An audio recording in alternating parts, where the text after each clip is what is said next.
여러분 안녕하십니까? 오늘 외전에서는 본방에 모셨던 오건영 신한은행 WM본부 맞죠? 아, 네, 그렇습니다. 네. 부부장님 모시고 경제 현안 좀 자세히 짚어보겠습니다. 기다리셨습니다. 아, 네. 예. 아까 웨스 매니지먼트입니다. 네. 그러니까 자산 관리 뭐 이런. 네, 그렇습니다. 예. 네. 영어들을 많이 쓰셔가지고. 예. 일단은요. 네. 부부장님께서는 이 경제 사이클을 어떻게 예상하세요? 이제 앞으로 한 1, 2년 좀 거시적으로 봐서. 네, 이제 사이클이라기보다는요. 결국에는 이 사이클 자체가 예. 원활하게 돌아가는 사이클을 예. 자연스럽게 올라갈 수 있는 이 사이클이 무언가 새로운 이슈가 생기게 되면서 이 사이클이 한번 엇나가게 된 거지 않습니까? 예. 그 대표적인 케이스가 코로나고요. 그러니까 그렇죠. 결국에는 예. 어쩌면은 조금씩 흘러내릴 수 있는 사이클을 하드 캐리한 거죠. 어마어마한 돈을 뿌려가지고 위로 예. 확 잡아 던진 거지 않습니까? 그러다 보니까 이 사이클이 굉장히 많이 흔들리게 된 거고, 여기서 너무 많은 돈을 뿌리다 보니까 아낌없이 이게 40년 동안 잠들어 있던 인플레이션이라는 괴물을 깨운 거거든요. 그러면서 이제 이 인플레이션에 대해서 어떻게 대처해야 될지 다 우왕좌왕을 하면서 이걸 잡기 위해서 너무나 마음이 급하니까 너무나 빠른 대책들을 좀 내세우고 있습니다. 이게 이제 뭐하고 똑같냐면 감기가 안 걸리던 사람이 40년 만에 감기가 걸린 거죠. 기침을 하는데 저는 여기 이제 외전에 나와서 얘기를 해야 됩니다. 근데 기침 때문에 목소리도 안 나오니까 이거 나올 수가 없는 거죠. 그래서 이제 오늘 아침에 너무 이제 답답하면 어떻게 되냐면, 저처럼 성격 급하고 멍청한 사람은 약을 먹겠죠. 근데 감기약을 먹었는데 기침이 바로 사라질 리가 없지 않습니까? 시차를 두는데. 그러면 안 되면은 하나 먹었는데 안 되면 열알을 먹는 거죠.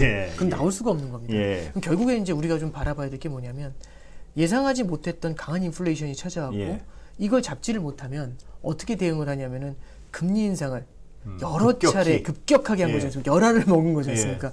그럼 이걸 이제 몸이 견뎌내느냐의 게임이 이제 시작이 되는 건데요.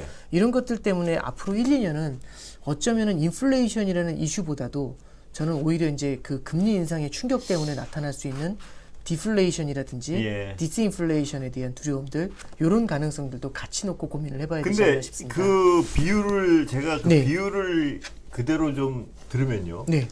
오 부부장께서는 약간 그 금리의 급격한 인상에 대해서 약간은 부정적으로 보시는 것 같아요. 무슨 얘기냐면 제가 왜 그 비율을 들으면서 그런 생각을 했냐면 감기에 걸렸는데 하나를 먹어야 되는데 열알을 먹는 바람에 못 나오게 될 수도 있다, 이 말씀을 하신다는 말씀은. 그렇죠. 근데 열알을 먹은 사람 입장에서는 그 열알을 처방한 사람은 지금 열알 처방 안 하면 저 감기가 아니라 막 폐렴 걸려 죽어 뭐 이런 어떤 입장이었기 때문에 열알을 처방한 건데 부장님 그 예를 굳이 드신 게 한두 알 처방이면 됐을 것 같은데 열알이나 처방했어 뭐 이런 약간의 부정적인 뉘앙스가 있으신 것 같습니다. 그런 건 아니고요. 이제 어떤 말씀이냐면 결국에 이제 처방을 해준 사람은 없고 그냥 약을 산 거죠. 그래서 약을 다 털어넣은 겁니다. 급하니까, 마음이 급하니까. 결국에 저는 이제 가장 큰 두려움 중에 하나가 뭐냐면, 제가 여태까지 봤었을 때 이렇게 빠르게 미국이 금리를 올린 적은 없었습니다. 그러니까 80년대 이후에는 이렇게 올린 적이 없었거든요. 만약에 연말까지 4.5까지 끌어올리게 되면 9개월 만에 0에서 4.5%로 금리를 올리는 겁니다. 그렇죠. 한 번도 못 본 케이스인데 이 정도면 굉장히 빠른 속도인데 연준 내에서도 얘기하고 있는 게, 이게 너무 속도가 빠르게 되면 이게 결국에는 이제 금리 인상을 할 때도 금리를 세게 올려놓은 다음에 이 효과가 어느 정도로 지속이 되는지를 3, 4개월 정도는 보고서 그 다음 스텝을 밟고 하거든요. 근데 지금은 그걸 기다릴 수 있는 시간이 없는 겁니다. 그렇겠죠. 너무 급하다 보니까. 그러니까 상황이 너무 어려운 거죠. 막 폐렴 가려고 그러고 그러니까. 네, 그렇죠. 이게 너무 고질병이 될 것 같으니까 지금은 시간을 끌 수가 없는 겁니다. 그러니까 참 어려운 거죠. 그러니까 작년에 일시적이다라고 생각을 하고 방만하게 이제 대응을 했었던 것들이 지금의 이제 굉장히 좀 운신의 폭을 좁게 만들었다, 이제 이렇게 볼 수가 있겠죠. 운신의 폭을 좁게 하다 보면 아무래도 실수를 할 가능성이 좀 높아지게 됩니다. 그리고 연준 내에서도 어느 정도 실수를 하면서 성장을 훼손시키더라도 지금은 물가를 잡는 게 절대 선이다라고 생각을 하고 있는 것 같아요. 그분들이 다수죠, 무조건. 네, 그렇습니다. 절대 다수죠. 네, 그렇습니다. 성장보다는 물가를 잡는 게 맞다라고 하고 있고, 의장조차도 저도 파월 의장 코멘트 중에서, 연준 의장 코멘트 중에서 이제 이런 표현은 처음 봤던 것 같아요. 그러니까 인플레이션을 잡는 과정 중에서 페인이라고 하죠. 고통이 따를 수 있다. 그렇지만 놔두면 인플레이션을 놔둬서 이게 더 오래되면 more pain이라는 말을 쓰더라고요. 그러니까 어느 정도 각오를 했는지 좀 볼 수가 있고요. 두 번째는 제가 이제 앞서서도 말씀을 한번 방송 때도 드렸었지만 스티키한 인플레이션이 존재한다라고 말씀드렸지 않습니까? 그 대표적인 게 임대료가 됩니다. 그러니까 결국에는 주거 비용이 거기에 들어가게 되는데 주거 비용을 잡아야 된다라는 생각이 드니까 이제 어떤 얘기까지 하냐면 저는 연준의 의장이 특정 자산을 갖고 그렇게 얘기한 건 처음 들어본 것 같습니다. 뭐라고 얘기하냐면 미국의 주택 가격은 조금은 좀 조정을 받을 필요가 있다. 이런 표현까지 쓰더라고요. 그런 걸 봤었을 때는 절대 다수가 현재의 인플레이션에 포커스를 두고 있다. 지금 이렇게는 해석할 수 있을 것 같습니다. 미국 주택은 좀 덜 떨어졌지만 지금 세계적으로 굉장히 떨어지고 있는 것 같은데요. 보니까 막 오스트레일리아 이런 데하고 우리나라도 그렇습니다. 그렇고요. 지금 이제 미국 주택 가격도요. 기존 주택 판매 거래 같은 것들이 굉장히 빠르게 거래량이 빠르게 줄어들고 있고요. 모기지 금리가 상승한 게 주택 거래에는 굉장히 큰 부담을 주고 있습니다. 그리고 이제 이거는 뭐 미국이라는 나라가 워낙에 많고 주별로도 부동산 시장의 현황이 좀 다르긴 하니까 제가 어떻게 이제 일반적으로 말씀드리면 어렵겠지만은 이미 주택 시장이 하락하기 시작한 그런 지역들도 속속들이 나타나고 있는 이제 그런 상황이라고 보시면 될 것 같습니다. 전 세계적으로 뭐 대단하고요. 막 캐나다 막 이런 거 보니까. 네, 그렇죠. 캐나다나 호주 같은 경우는 좀 많이 빠진 편이고요. 자, 그러면요. 이게 미국은 고정금리라서 또 새로 진입하는 사람이 아닌 옛날에 진입하는 사람은 좀 그렇다 쳐도 우리나라나 어떤 그 호주나 방금 말씀하신 캐나다나 이런 변동금리가 많은 데는 가처분 소득이 확 줄어들 거 아닙니까? 그러니까 생활비가. 그러면 돈 들 쓰게 될 것이고 당연히.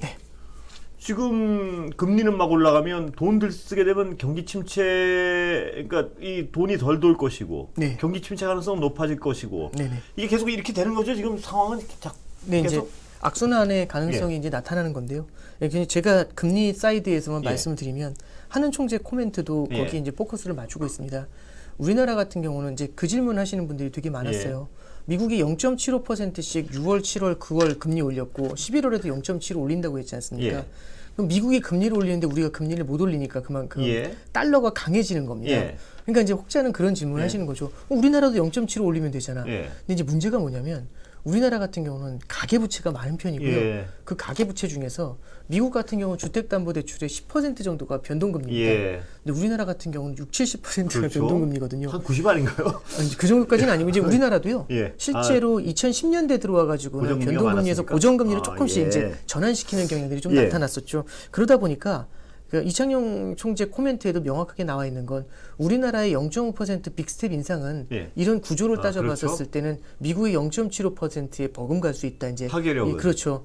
그러다 보니까 우리나라 같은 경우는 미국만큼 금리 인상을 빠르게 못하는 겁니다. 아무래도 그래서 중앙은행도 그렇고 정부에서도 이런 부분들은 좀 감안을 하고 있는 거겠죠. 그런데 파괴력은 방금 설명해 주시니까 우리가 쉽게 인상을 못하는 어떤 상황이라는 건 분명한데요.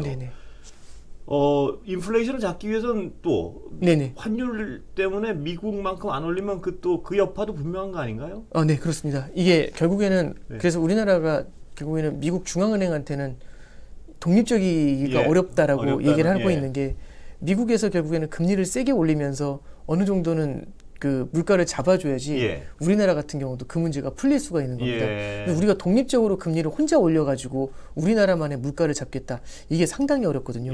한 가지 더 말씀드리면 환율이라는 걸 볼 때 되게 중요한 요소가 두 가지가 있습니다. 금리도 봐야 되지만 성장도 봐야 됩니다. 이게 결국엔 이런 거죠. 환율을 볼 때 보면은 우리나라가 다른 나라보다 금리를 많이 주면 우리나라로 자금이 들어오게 돼요. 근데 이런 경우가 있습니다. 우리나라의 성장이 굉장히 탄탄하면 우리나라의 주식이라든지 이런 데 투자를 해가지고 그 성장의 과실을 향유하기 위해서 우리나라로 들어오게 되는데 들어오는 과정에서 그 나라 통화를 팔고 원화를 사서 들어와서 투자를 하게 되겠죠. 그러다 보니까 성장하고 금리가 환율에 미치는 영향이 굉장히 큽니다.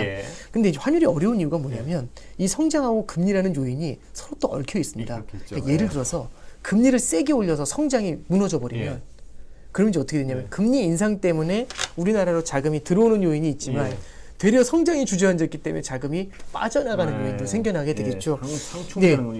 그래서 우리나라 같은 경우도 무조건 미국만큼 금리를 올려가지고 환율의 차를 메워버리면 어떤가 오히려 금리를 너무 빨리 올려가지고 우리나라의 부동산 시장 붕괴라든지 내지는 성장 둔화 우려 이렇게 커지게 된다면 되려 환율이 급등해버리는 문제가 생길 수 있습니다. 그래서 이런 점에 있어서 우리나라 같은 경우는 미국보다 좀 더 신중한 그런 모습을 보여야 되겠죠. 그럼 좀 더 약간 더 다른 거시적인 부분을 좀 들여다보고 싶은데 앞으로 어떤 고령화 시대나 기후변화 뭐 이런 거 적응하기 위해서는 국가가 돈을 많이 쓸 수밖에 없는 세상이 오는 거 아닌가요?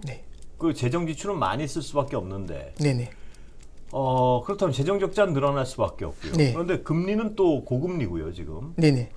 그런데 물가도 고물가고요. 네.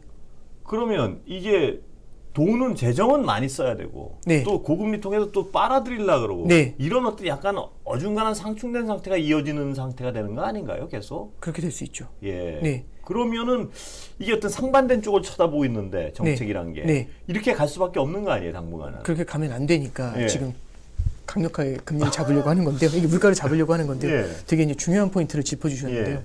결국에는 성장이라는 게 있고 지속 가능한 성장이라는 예. 게 있습니다. 결국에는요. 이제 이런 거죠. 하는 총재 코멘트 중에도 그게 있어요. 하는 총재가 이번에 이제 그 취임을 하기 전에 기자회견에서 이제 그 질문이 있었거든요. 매파냐 비둘기파냐 이제 질문하는 예. 분들이 많은데 단기적으로는 매파, 중장기적으로는 비둘기파가 되고 싶다. 이제 예. 이 표현을 쓴 적이 있습니다. 저는 굉장히 공감하는 표현인데요. 왜 그러냐면 단기적으로 매파가 돼서 지금 물가를 잡지 않으면 예. 이 인플레이션이 고질병이 돼버리지 않습니까? 예. 고질병이 된다는 얘기는 치료하기가 어려운 겁니다. 예. 그럼 인플레이션이 언제든지 다시 탁탁 튀어오를 수 있거든요. 예. 근데 말씀하셨던 것처럼 우리나라가 고령화가 되면 지금보다도 재정 지출이나 아니면 그렇죠? 지금보다도 저금리가 더 예. 많이 필요할 거지 예. 않습니까? 예. 근데 인플레이션이 고착화가 돼 있으면 이런 정책을 쓸 수가 없는 거죠. 그렇죠. 정책을 쓸 때마다 금리가 탁탁 튀니까요. 예.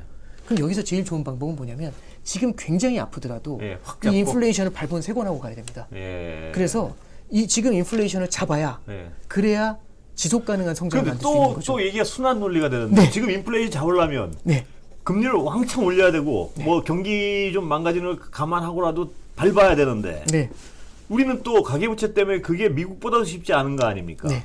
그러니까 우리가 참 움직일 공간이 적구나 하는 어떤 생각이 드는데. 네, 운신의 폭이 굉장히 좁은 예. 게 맞고요. 미국도 그렇고 우리나라 이제 물론 미국이 우리나라보다 조금 더 넓다라고 할 수도 있겠지만 예. 이렇게 보시면 될 것 같습니다. 결국에는 그러다 보니까 중장기적인 성장에 포커스를 둔다라는 점에 있어서는 예. 각국의 중앙은행이 컨센서스를 만든 것 같아요. 예. 그래서 물가하고 전쟁을 하자. 예. 이거는 맞는데 그럼 이제 미국 중앙은행은 앞서 말씀드렸던 것처럼 목표가 두 가지가 있습니다. 예. 성장에 대한 목표가 있고 두 번째는 물가에 대한 목표가 있죠. 예. 작년에는요. 물가가 올라올 것이다라는 40년 동안 물가가 올라오는 걸 못 봤기 예. 때문에 성장 둔화에 포커스를 두면서 어마어마한 돈을 공급했던 예. 거죠. 예. 물가가 두려운지는 몰랐던 예. 겁니다. 예. 물가 따윈 그렇죠. 물가에 내놓은 거죠. 예. 근데 이게 너무 물가가 예. 세게 뛰는 거죠. 예. 인플레이션이. 예. 그러다 보니까 이거는 네. 그냥 내두면 예. 이건 고질병이 돼버리면 예. 아까 말씀드렸던 것처럼 지금이 중요한 게 아니라 지금으로부터 10년 후, 지금으로부터 20년 후를 담보할 수가 없는 거지 예. 않습니까? 이러면 정말 답이 없습니다. 예. 그래서 이거 잡고 가야 된다라는데 명확한 컨센서스가 만들어진 거죠. 예. 그래서 성장과 물가 중에서 지금은 성장의 과로치기라고 있습니다. 예. 얘 희생당하더라도 물가 잡고 가자. 이거는 맞는데 문제는 뭐냐면 이 과정에서 너무 과도하게 가면 성장이 둔화되는 게 예. 문제가 아니라 금융 시스템 불안이 나타날 예. 수가 있습니다. 금융 시스템이 붕괴된다는 얘기는 그러니까 성장이 둔화된다는 얘기는 경기 침체를 얘기하는 예. 거죠. 그럼 몸이 이렇게 축 처지는 예. 겁니다. 근데 금융 시스템 불안은 심장이 멈추는 겁니다. 예. 그러면 몸에 혈액이 안 돌아잖아요. 그럼 죽어요. 예. 그럼 죽으면 물가 잡아봤자 무슨 의미가 있겠습니까? 예. 그래서 그렇죠. 금융위기와 같은 큰 충격이 찾아오게 되면은 그러니까 서로가 서로를 믿지 못하는 겁니다. 예. 금융위기 때 보면은 리먼 같은 큰 은행이 파산을 예. 할 정도면 다른 은행도 파산할 수 있으니까 은행들끼리 하루짜리도 돈이 안 돌아가거든요. 예. 그러면 신용이 안 돈다는 얘기인데 그럼 이런 상황에서는 아무도 서로가 돈을 빌려주지 않기 예, 때문에 그렇죠. 막 무너져 내리는 겁니다. 예. 이럴 때 아무도 대부자가 돼주지 않을 때 예. 대부를 해주지 않을 때 최종 대부자가 존재합니다. 국가요? 그게 중앙은행입니다. 예, 중앙은행. 아, 예. 얘기에 중요하게 빠졌는지도 예. 결국엔 예. 중앙은행이 그래서 최종 대부자로서의 예. 롤을 수행하는 게 있거든요. 그래서 성장 물가도 있지만 금융 시스템 안정을 위한 최종 대부자로서의 예. 롤도 중앙은행한테는 굉장히 중요합니다. 예. 근데 이제 지금 이제 굉장히 중요한 건 질문을 해주신 건 결국에는 이렇게 금리를 올리다가 만약에 금융 시스템을 뒤집어 엎을 수 있다면 예. 어떻게 되겠느냐? 예. 그때는 중앙은행이 뛰어나와야죠. 예. 실제로 이번에 영국 중앙은행 영란은행 예. 보시면 어떤 일이 벌어지냐면 영국 행정부에서 결국에 새로 취임한 총리가 그 얘기를 한 거지 않습니까? 감세안을 내세웠는데 예. 실제 재정을 어떻게 확보할지에 대한 아무런 답이 없는 상태에서 감세안을 내세우니까 그럼 이거 다 빚으로 조달한다는 예. 거네? 이런 얘기가 나온 예. 거죠. 인플레이션이 창궐하고 있는데 예. 여기다 대고서 빚을 늘리고 돈을 그래서요? 뿌린다는 거지 예. 않습니까? 이렇게 되면 물가 잡는 거는 완전히 어불성설이 예. 되는 거고 금리는 더 뛸 거고 물가도 더 뛸 거니까 국채 시장에서 어마어마한 셀오프가 나왔던 예. 겁니다. 그러니까 다들 이제 도망친 거죠. 예. 그러다 보니까 그 영국 국채 시장의 금리가 크게 뛰어 올라가면서 영국 금융 시스템이 흔들릴 것 예. 같으니까 영란은행에서도 기준금리를 올리고 있는 사이클에서 양적 긴축하겠다고 했으면서도 갑자기 이건 아니다 싶으니까 소방수가 돼가지고 2주 동안 양적 완화로 돈을 들이부었던 거죠. 그 시청자분들이 그 부분을 정확히 그 쭉 말씀을 따라가다 보면 다 이해가면서 그 부분을 못 이해하실 수도 있는 것 같은데 어떤 부분이냐면 채권이 왜 그렇게 중요한 건가요? 채권 가격이. 이렇게 말씀드리면 좋을 것 같아요. 그러니까 채권이 중요한 건 이유는 금리라는 건요. 하나의 대안을 모든 자산 가격의 핵심이 됩니다. 모든 자산 가격의 중심에 존재하는데 예를 들어서 이거죠. 우리나라의 돈을 빌려줄 때고 미국의 돈을 빌려줄 때 실제로 보면은 미국이 아무래도 신용도가 우리나라보다 높지 않습니까? 그러면 미국의 금리가 2%다라고 하면 그 2% 금리에다가 1%를 얹혀서 우리나라 금리가 결정이 되겠죠. 그럼 우리나라 기업 같은 경우 예를 들어서 이제 제가 우리나라 기업이라고 가정하면 A라는 기업이라고 해보죠. 제가 돈을 빌릴 때는 미국 금리 2%에 한국 금리 1% 이게 국가지 않습니까? 우리나라 여기에 플러스 알파를 붙여가지고 대출을 받겠죠. 결국에는 모든 경제 주체가 돈을 빌릴 때 가장 위험도가 낮은, 가장 신용도가 높은 경제 주체의 금리가 가장 기본이 됩니다. 그렇겠죠. 그게 이제 미국 국채 시장이고요. 영국 국채 시장도 그 정도까지는 아니지만 그래도 굉장히 큰 시장 중에 하나죠. 그러면 만약에 미국 국채 시장이 2%였으면 여기에 맞춰서 다 형성이 되어 있는데 이게 안정이 돼 있고 널뛰면 그럼 전 자산 시장이 다 흔들리는 거지 않습니까? 그리고 이제 하나 더 말씀드리면 안전자산이 예를 들어서 4% 5% 준다면 얘기가 달라지는 게 한번 잠깐 보시죠. 작년 1월 달로 가보면 은행 정기예금 금리가 0.9%였습니다. 지금 은행 정기예금 금리가 5% 육박하는 곳도 있습니다. 5배가 올랐죠. 그렇죠. 그러면 사실 0.9를 바라볼 때의 느낌하고 4.5를 바라볼 때의 느낌은 사뭇 다르지 않겠습니까? 그러면 작년에 유행했던 단어 중에 어떤 단어가 있었냐면 There is no alternatives가 있었습니다. 답이 없다, 대안이 없다. 이 얘기는 뭐냐면 은행 예금은 대안이 안 되는 거죠. 그렇죠. 그러면 은행 예금에서 돈이 빠져가지고 어딘가 다른 자산에 꽂히게 될 겁니다. 그럼 그 자산을 매입을 하면서 그 자산으로 돈이 흘러 들어가니까 그 자산에서 자산 가격의 상승이 나타나게 되겠죠.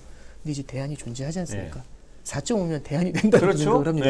그러니까 이거는 어떤 제가 뭐 과학으로 분석해서 말씀드릴 게 아니라 들었을 때의 느낌이지 않습니까?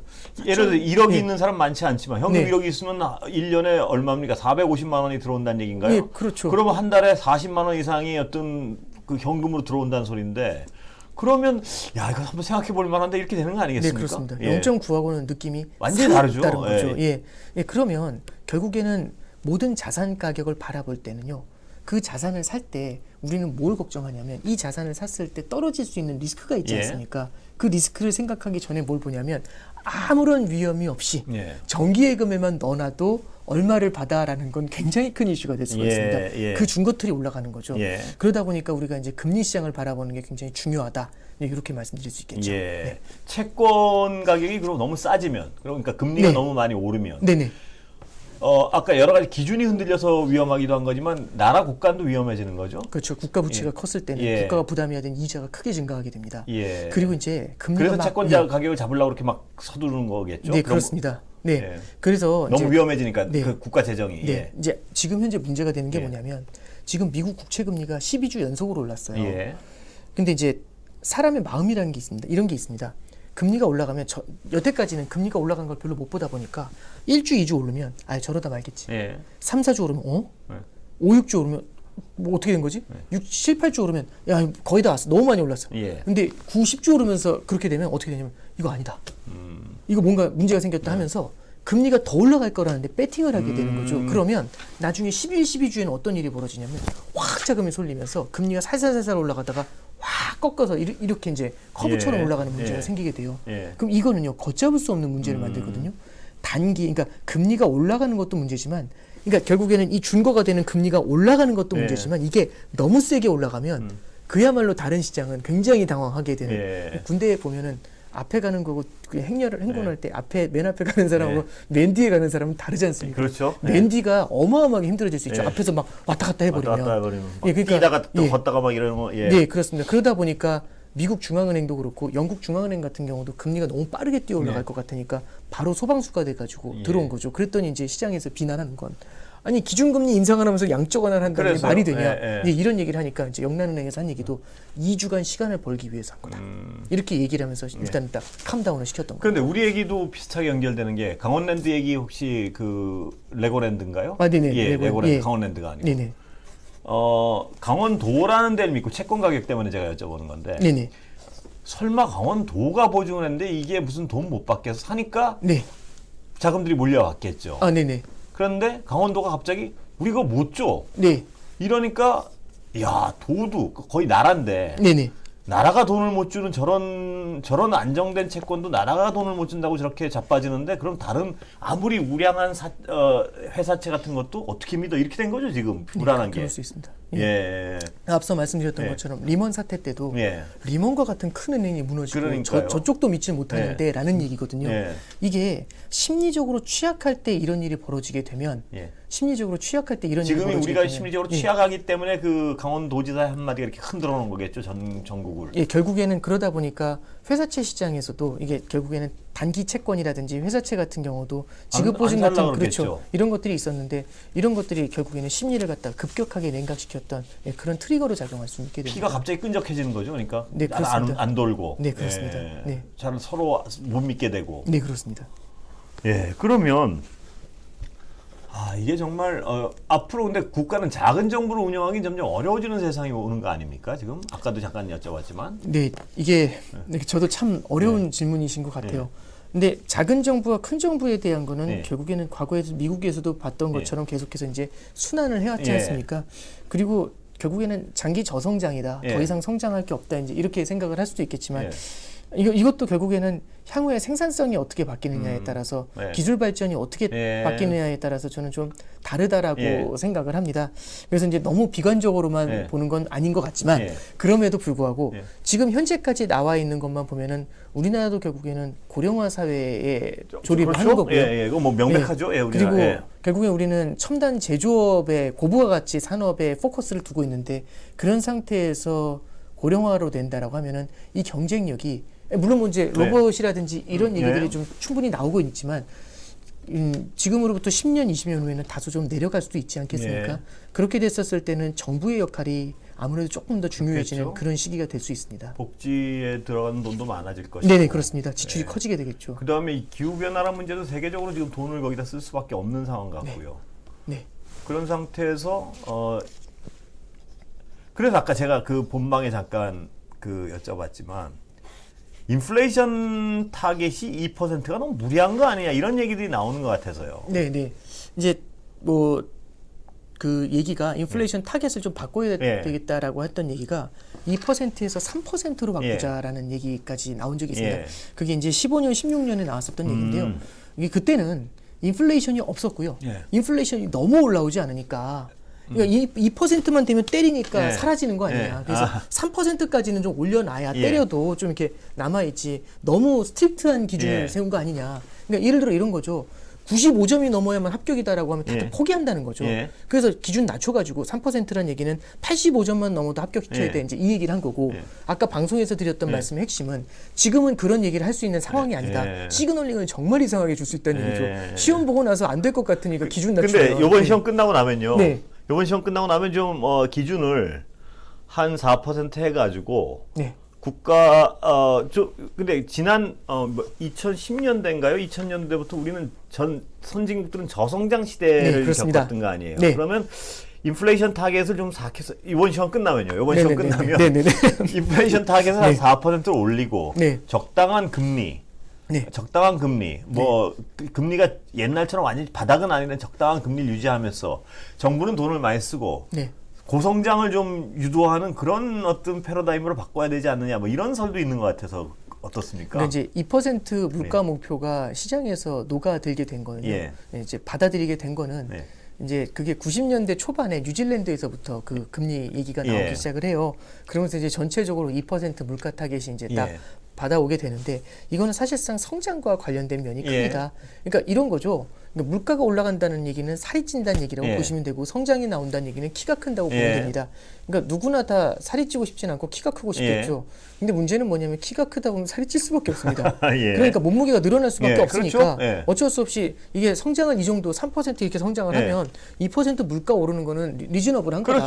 굉장히 내추럴한 거다. 이제 이런 얘기인데 이게 4%로 올라간다는 얘기는 결국에는 성장은 그럼 어떻게 되는지 성장을 더 올리면 되는 거 아니에요? 그러니까 만약에 합리화되려면. 네, 그렇죠. 근데 그게 이제 과연 성장이 이제 그렇게까지도 갈 수 있겠는가에 대한 그게 이제 아까 전에 말씀드렸던 기술 혁신과도 그렇죠. 좀 만나 있는 겁니다. 그래서 지금 논하기에는 아마 조금 좀 어렵지 않을까 싶습니다. 그리고 하더라도 3%부터 보고 가겠죠. 3% 맛을 보고. 네네, 그렇죠. 자, 우리 그럼 약간 이제 정설의 얘기를 많이 했으니까요. 네네네. 약간 비정설의 네.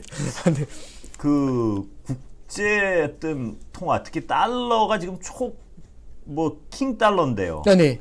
그거 달러조차도 곧 붕괴될 것이다. 이런 말을 하는 어떤 비관론자들도 없지 않던데 어떻게 보세요? 그런 비관론. 뭐냐하면 이 달러의 어떤 그 전세 기축 통화 체제도 조만간 무너질 수도 있다. 이런.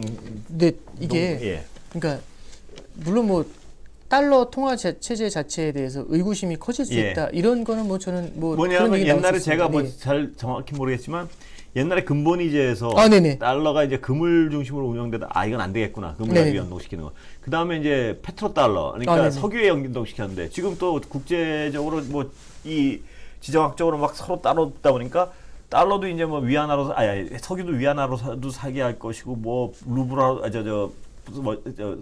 러시아 돈으로도 사게 하고 그러면 달러가 석유에도 연동이 안 된다. 앞으로 뭐 연동이 될 것 없이 그냥 종이 가치가 되는데 그렇다면 달러의 어떤 지위도 곧 그리고 돈은 또 이런 기축의 어떤 수단이 없는 상태에서 돈은 마음대로 찍고 막 이러다 보니까 달러도 곧 어떤 무너질 것이다. 기축통화로서의 위치가 이런 어떤 약간 극단적인 설인데 어떻게 보세요? 일단은 또 당분간은 가능성이 좀 없을 거라고 생각. 물론 지금 향후 지금으로부터 30년, 40년 지나면 어떻게 될지는 모르겠지만, 3, 40년 그렇지만 당장은 쉽지 않다라고 보는 이유 중에 하나가 결국에는 이제 달러가 언제 기축통화가 됐는지를 좀 볼 필요가 있어요.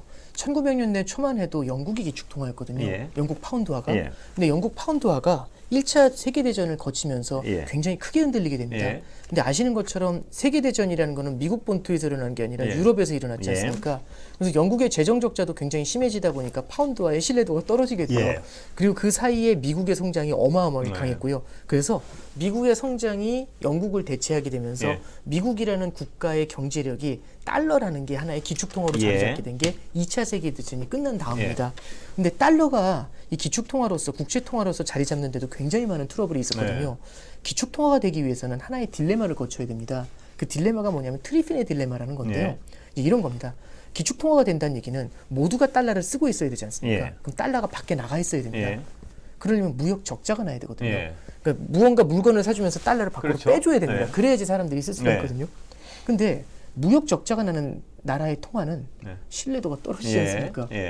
그럼 무역 적자가 나지 않고 무역 흑자가 나야 됩니다. 그럼 무역 흑자가 나면서도 무역 적자가 나야 된다고 하니까 딜레마인 거죠. 그러니까 결국엔 사람들이 쓰게 하려면 무역 적자가 나야 되고 무역 적자가 나면 이 통화는 신뢰도가 떨어지고 그 파고를 겪었던 게 70년도에 근본이제 철폐 그거하고 만나 있었던 거고요. 근데 이제 그때 당시에도 사실은 달러가 끝났다 이런 얘기들을 많이 했는데 그게 끝날 수가 없었던 게 여러 가지 요인이 있었습니다만 가장 큰 요인은요. 한 가지로 딱 문장을 요약을 하면 대안이 없었습니다. 대안이 그때로만 따지면 서독의 마르크화나 일본의 엔화나 뭐 이런 정도였었는데 사실은 그때는 군사 기지도 다 그쪽에 나가 있었을 정도고 사실상 달러를 대체한다라고 보기엔 굉장히 어렵거든요. 그럼 이제 혹자는 이런 질문이 가능하죠. 그럼 위안화가 가능하지 않냐? 그러니까 위안화가 가능하려면 모두가 위안화를 쓰는 세상이 열려야 되거든요. 그러려면 모두가 위안화를 쓸 수 있도록 위안화가 밖에 나가 있어야 됩니다. 그럼 중국이 무역 적자를 겪어야 되겠죠. 중국이 소비대국이 되면서 거대한 무역 적자를 겪어가지고 위안화가 밖으로 나가 있어야 됩니다. 그럼 이제 위안화의 신뢰도가 그러니까 지금 이제 우리가 위안화를 바라보는 관점을 보는 거죠. 위안화에 대한 우리의 관점이 어마어마하게 강하다. 너무나 신뢰도가 높다. 이런 관점인지 아니면 달러 대비해서 미국이 금리를 올리니까 굉장히 불안불안한 모습을 보인다. 이런 모습인지 또 하나는 중국은 여전히 무역 흑자를 통해서 벌어들인 돈이 수출을 통해서 경제 성장을 하는 면이 굉장히 강합니다. 내수 쪽에서는 소비보다도 되려 이제 부동산 투자 쪽에 대한 성장 의존도가 좀 더 높은 편이죠. 그렇죠. 그런 국가가 아직까지 위안화가 이제 미국의 달러를 대체할 수 있다라는 얘기가 나오려면은요. 글쎄요, 조금 좀 시간이 좀 많이 필요하지 않을까 그런 생각을 좀 해보게 됩니다. 그 시간은 뭐 많이 흘렀는데, 그러니까 있던 이 워낙 세계 경제가 불안하다 보니까 지금 또 미국의 어떤 일강 체제, 일극 체제가 그러니까 물론 뭐 미국이 무너진다는 소리가 아니고 일극 체제가 다극 체제로 좀 변화해 나가는 양상에서 미국 중심의 이쪽 서구 사회와 뭐 중국 중심의 이쪽 블록이 형성되고 네. 그러면 달러의 패권이 분할되고 또 석유 그 페트로랑 석유랑 연결됐던 달러도 석유도 이 돈으로도 살 수 있고 이 돈으로 살 수 있고 이렇게 되면 달러의 어떤 힘이 약해질 것이라는 전망은 지배적인 거 아닌가요? 뭐 이제 달러에 대한 힘이 약해질 것이다. 이제 이런 전망들이 나오는 거는 뭐 저는 리즈너블한 얘기라고 생각을 합니다. 근데 지금 같은 지위를 누리지 못할 것이다. 이 정도는 그 합리적인 어떤 추정이라고 볼 수 있겠죠. 근데 이제 한 가지만 좀 말씀을 드리면 결국에는 이 2000년대 초중반에도 결국엔 중국을 중심으로 한 브릭스 국가들이 비상이 있었을 때 그때 당시에도 달러가 거의 이제 끝이 났다. 이제 이런 얘기들이 나왔었고요. 그다음에 이제 80년대 플라자 합의 이후에 엔화가 초강세를 보이면서 달러가 약해지니까 달러로는 이제 쉽지 않겠다라는 얘기들이 좀 나왔던 게 과거의 이제 사례들이에요. 근데 실제로 그런 일들이 일어나고 난 다음에 미국이 한 차례씩 기술 혁신을 하면서 판을 뒤집어 버리게 되죠. 그리고 이제 그래서 90년대에는 인터넷으로 뒤집었고요. 그다음에 2010년대에는 이제 팡으로 뒤집었었던 팡이요. 빵. 그런 케이스죠. 그렇죠. 빵이라고 표현하는 게 맞겠죠. 그래서 이걸 지금 이렇게 지금에 나와 있는 단면만을 보면서 이렇게 단순하게 해석하기엔 좀 성급하지 않나 그런 생각이 듭니다. 한번 또 한번 요동치면 또 모시겠습니다. 네, 알겠습니다. 네, 오늘 감사합니다. 네, 감사합니다. 네.